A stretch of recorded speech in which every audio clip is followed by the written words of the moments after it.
terms of how we do things today, we imagine the problems, we model them with computers, we do a lot of comparison studies. Back in the day, it wasn't so much trial and error as it was solution creating. So you're a European, you come to the East Coast. What do you know about boats from Europe? They tend to be large, they tend to be bulky, they deal with a very robust weather pattern over there. They're downwind of the Atlantic winds crossing from west to east.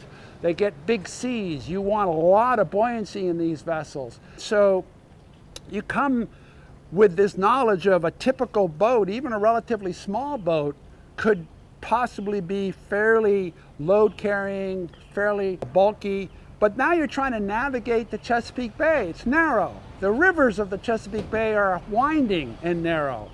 So when you're loaded up with gear and you're heavy in the water, how quickly, efficiently do you accelerate? How quickly do you turn if your draft is equal in the bow and the stern? It's like a log twisting in the water. How do you do that and get through the river? Well, he keeps stopping. You anchor and wait for the wind to change. Well, if you sharpen the hull, make it shallower in the bow and deeper in the back, it'll turn a little faster, tighter.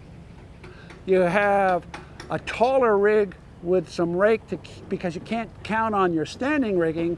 And the next thing you know, you're carrying less cargo, but you're moving much faster and you're moving more continuously through the bends and the narrowness because you can stay within the confines of deep water.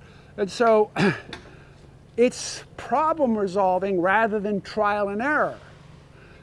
Now later on, trial and error becomes a more modern thing, which is maybe we can do this differently. Let's trial that because it'll mean reduced weight aloft, or reduced weight in the construction, or reduced material in the way we construct boats, but will it be as strong?